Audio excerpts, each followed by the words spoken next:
So I'm going to talk about the magmatic Cr-Ni-Cu-PGE theme.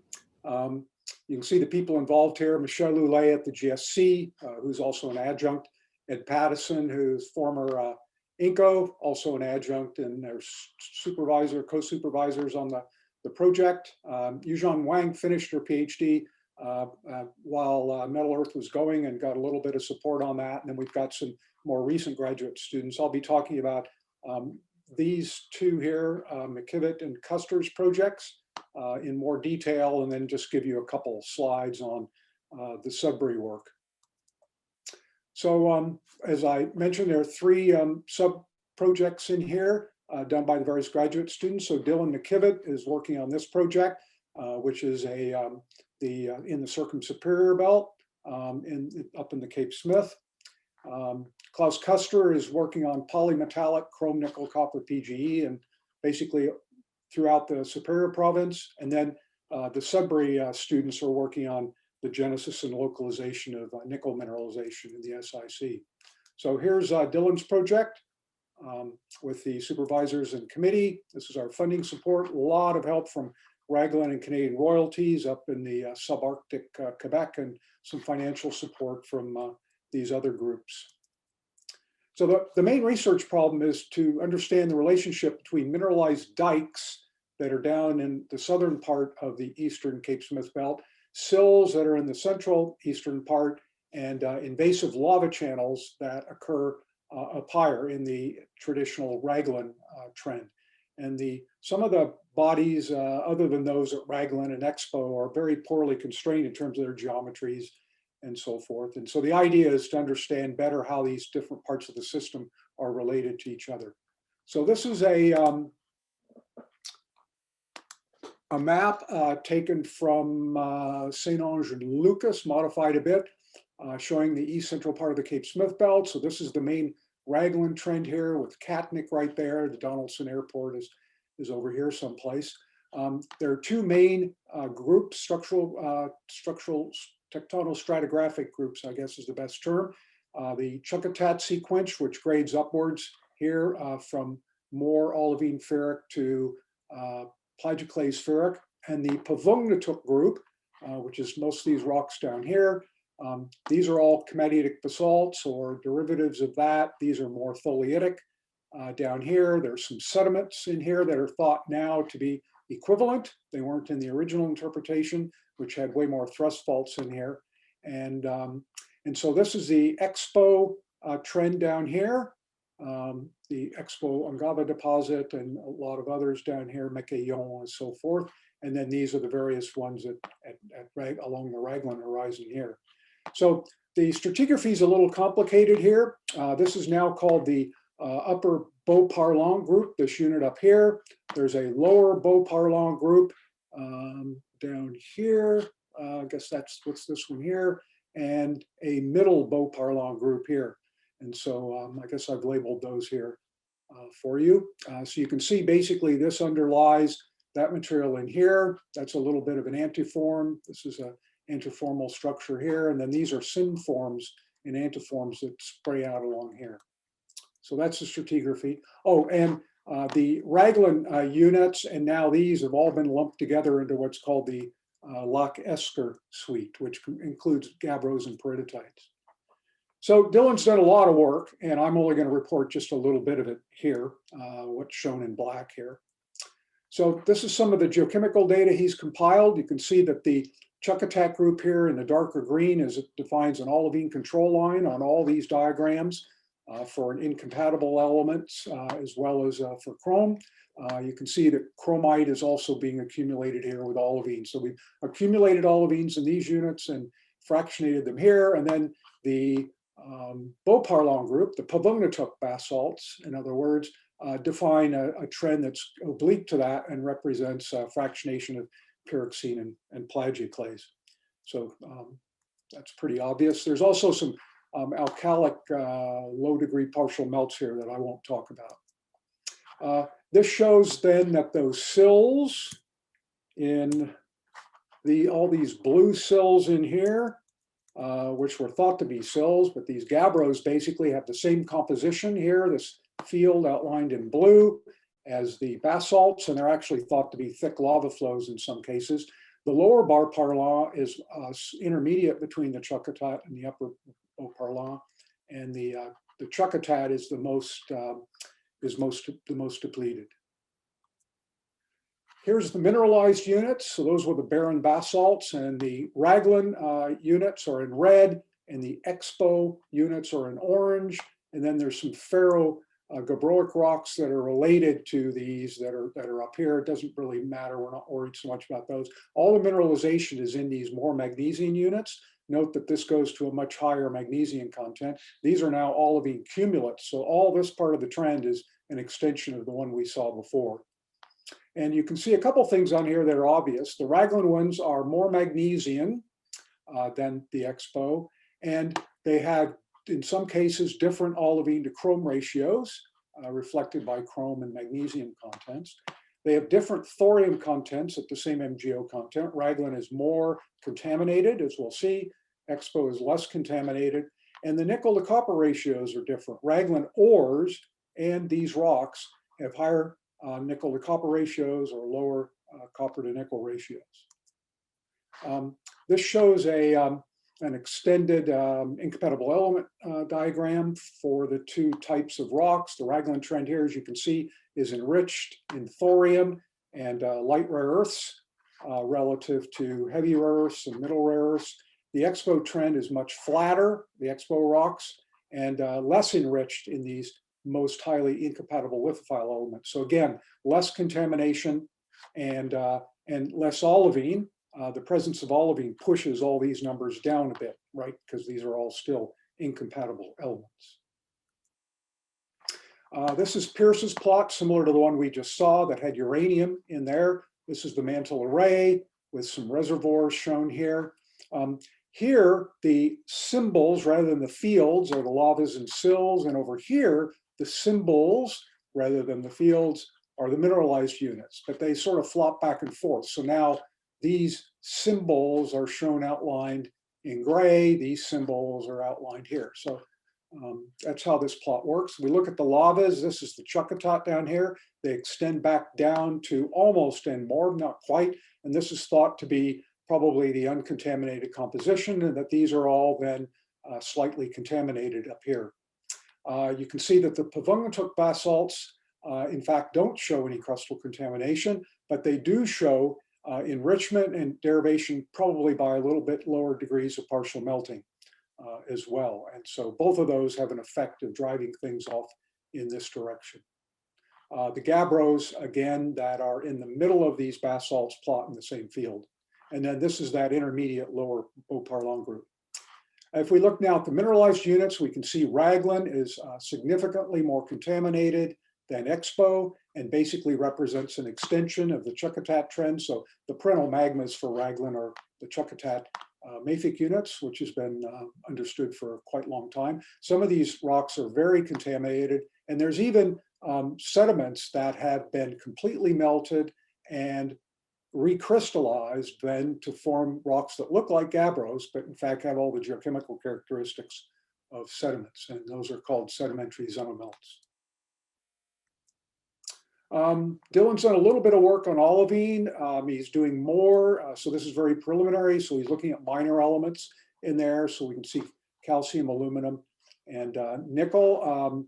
These are incompatible in olivine, so they're present at very low abundances. But one thing that has been known for a long time is that, in fact, more magnesian magmas produce olivines with higher incompatible lithophile elements because the magma is hot and there's not so much discrimination between the element in the mineral and the liquids. So you end up with higher abundances. The nickel trend is going to be interesting once we get this data all filled in, but the Expo units appear to follow mainly an olivine fractionation trend, whereas at Raglan, there's evidence of strong nickel depletion that's associated with removing sulfide. So this is obviously the better mineralized system, and that's evident in the olivine data.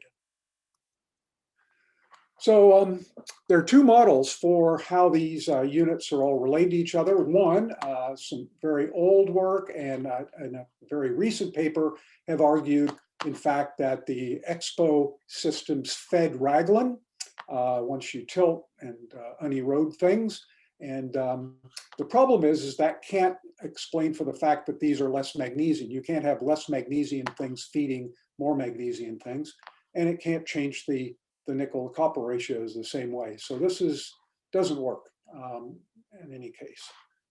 This model, which is my preferred model for a long time, and is that in fact they're related, they're consanguineous, but basically that raglan was much higher flux, and so it remained, the channels here are much hotter and higher magnesium and have higher nickel to copper in the magma, and therefore produce ores with higher nickel to copper ratios.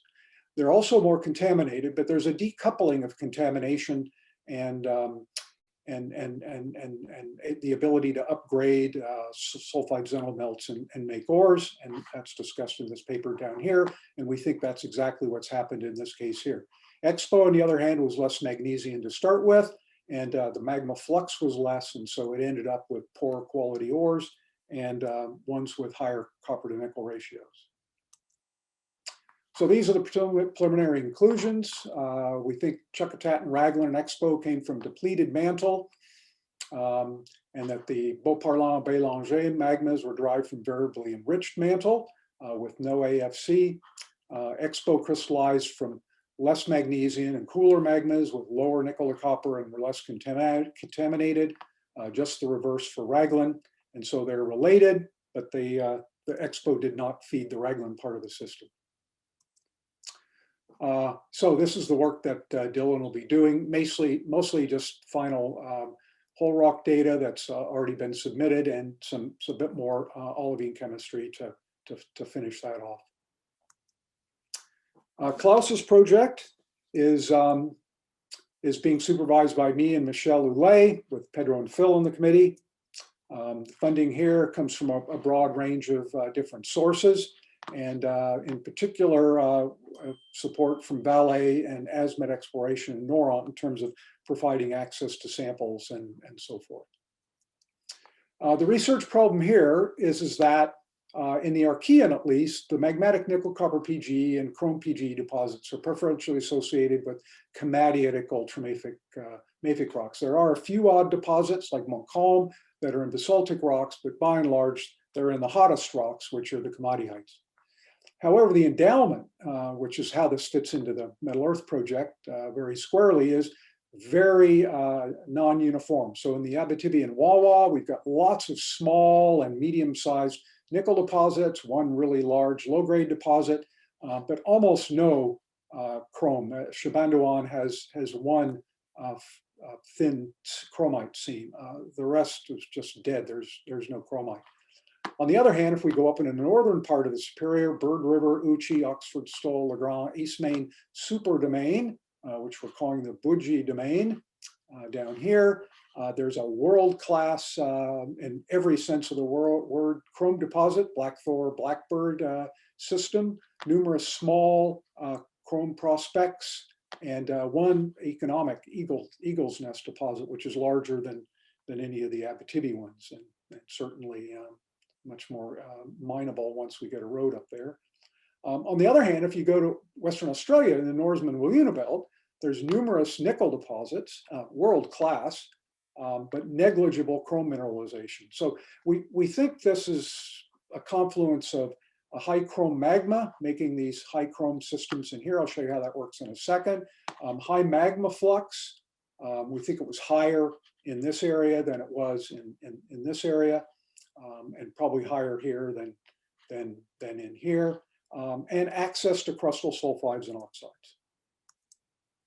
So these are some of the things he's doing. He's doing some compilation work, which has been given greater emphasis given COVID, both komatiitic rocks and iron formation facies. He's done some field mapping and core logging, a little bit of work on Shabandoan samples we were able to get from Penny Morton's thesis, and he's going to be doing work there and up in the Ring of Fire and over in northern Quebec this summer, hopefully, and then digging into the geochemical and petrological part of his project. He'll also be doing some melts modeling of contamination processes.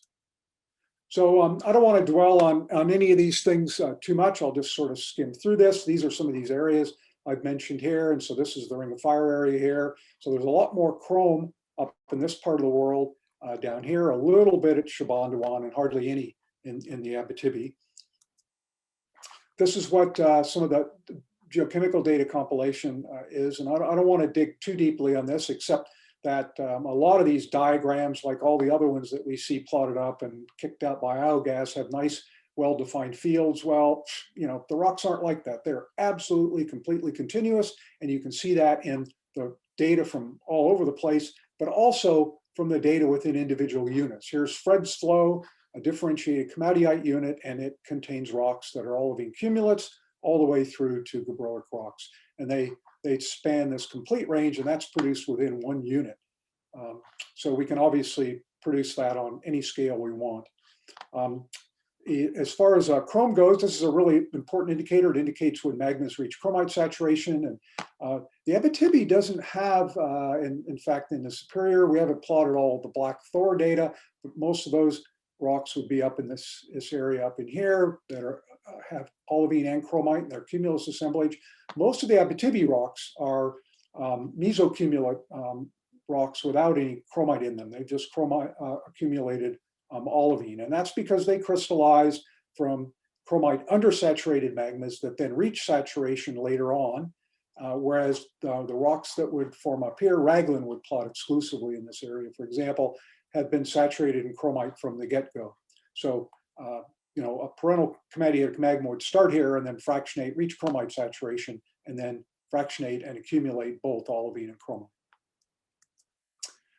Another example of how continuous all these trends are, this is used to separate aluminum undepleted komatiites, aluminum enriched komatiites, and titanium enriched or aluminum depleted komatiites, and there's a complete spectrum in here.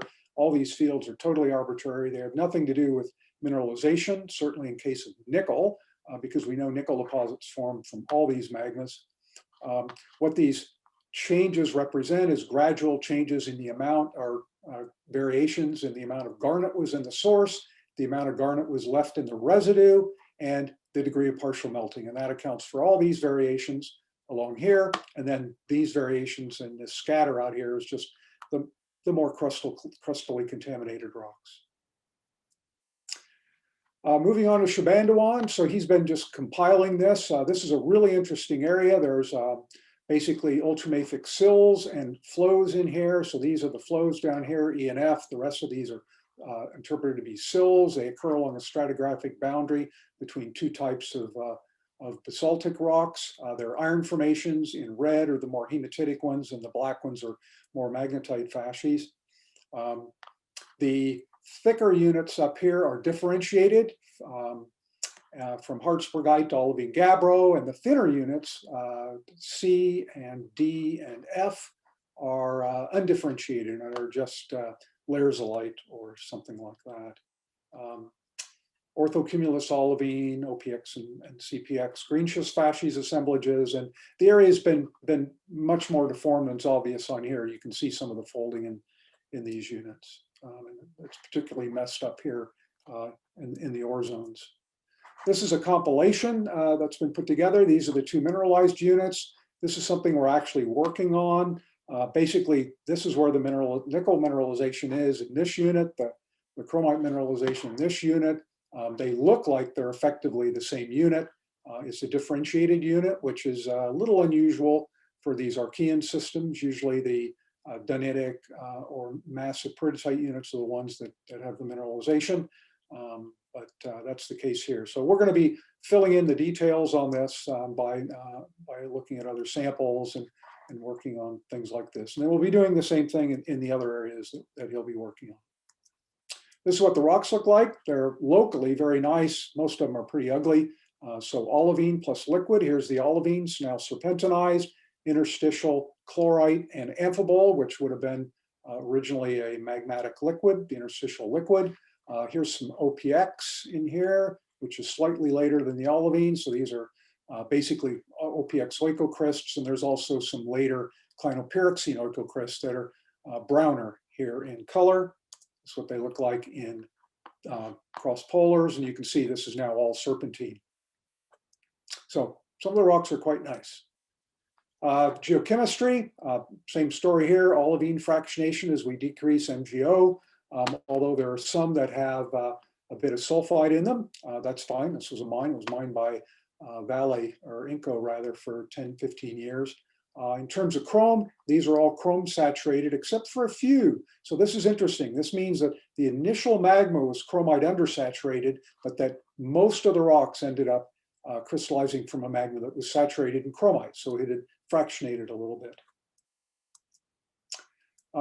In terms of the nickel, this is the sulfide assemblage up here. It's got a little bit more pyrite in it than most of the ores in nickel deposits. Very good tonnage and respectable grades.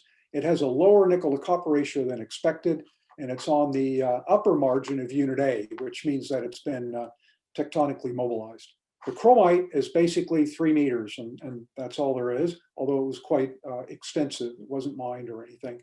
And I'll show you what some of these rocks look like. These are some of the deformed ore, massive ores. They look like this. They got lots of pyrite and lots of magnetite in them. So that's due to late stage oxidation and sulfurization. Breccia sulfide is very common. So broken up fragments in here with silicates. So these are just some random photos. This is what the chromite looks like this in core. This could be black thor if you didn't know what you were looking at. This is chromite with magnetite rims. And one tantalizingly interesting thing is that there's an amoeboid magnetite core in this chromite. We've seen this rarely up in the Ring of Fire. We were able to show up there that in fact this was an alteration feature. Long story to that, but we're hoping this might be a relic xenocrust of magnetite that's then been upgraded through reaction with magma to form chromite. The host units appear to have been derived from a contaminated low Mg komatiitic magma. The fact that there are lots of extra olivine and OPX in the system indicates some sort of flow through crystallization environment. And the fact that some of them are differentiated means that they accumulated the olivine or OPX and then the magma ponded in some way, stopped being erupted or whatever, and then differentiated to form the more gabbroic rocks. As I mentioned, the ores are tectonically mobilized. There's two interpretations for the different copper to nickel ratios. One is that they've incorporated copper-rich crustal sulfides. That was Penny's original interpretation. Another possibility is that we've selectively mobilized copper-rich ISS relative to nickel, copper, and PGE. Sulfur sources, I won't talk about these because I'm a little short of time and I want to show one or two more slides, but we think it's probably sulfide-rich argillites. And the oxide source, we're testing that. When you've got lots of chromite, and even 3 meters is a lot, then you need an external source of oxide. You can't dissolve it in the magma. This is the work he's going to be doing. I alluded to some of this, but field work and geochemical work. Finally, the nickel, just one slide on this. This being supported mostly by Vale with lots of in-kind support from other companies. Basically, Yujian's finished her thesis and has published 2 papers, one in geology and JPET.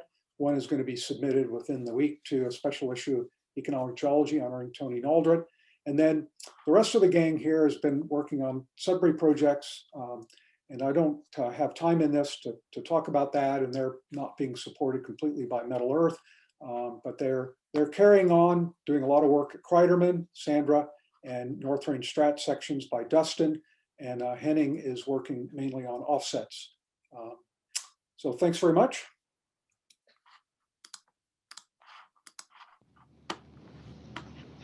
Great, thank you very much, Mike. We do have some time for a question.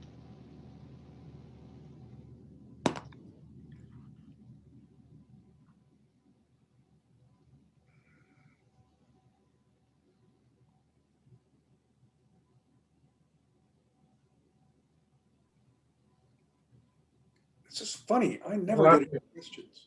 I'll have a question then, Mike. Okay.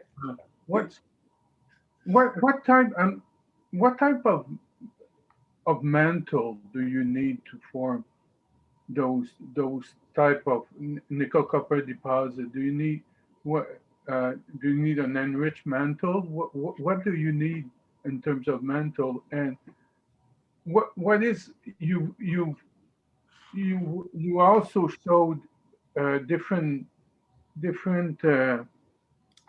deposit coming from the Cape Spin Belt, from the Proterozoic, and then from the Archean. Is there a link in terms of similarity in tectonic setting between those two very different style of deposit or ages of deposit? Yeah, so it turns out that nickel deposits don't care. They're totally don't care at all. It's just the heat of the magma that it melts the sulfide out of the country rock. And there's argument about where that happens, whether it happens deep and the sulfides come up, even though they're very dense. And there's some argument about, whether the sulfides might even flow backwards rather than flowing upwards in there. But as far as making the sulfides, if you're going to make a low-grade deposit like Mount Keith or Dumont here in Quebec, then you can do it because you can dissolve that much sulfur in the magma. But all the nickel deposits that have large amounts of sulfide in them, including Sudbury, by the way, which was formed by banging into a bunch of Nipissing diabase and East Bowl Lake sulfides, and then concentrating them, formed just by melting the sulfide out of the rock and then reacting with the magma, a large amount of magma to upgrade the nickel. And so it really doesn't matter, and I'm just showing this diagram here, but it really doesn't matter whether you're going to... You're not showing anything, Mike. Oh, showing here on mine. Sorry about that. Okay. I do this all the time. Okay. There, I guess you got that now. Yeah, we see it. Yeah, so it doesn't matter whether you start with an N-morb type thing or a komatiite a lot of komatiites would plot down here too. And it just doesn't matter whether you start with that or whether you start with something over here. This happens less often because these systems are usually formed by lower degrees of partial melting, right?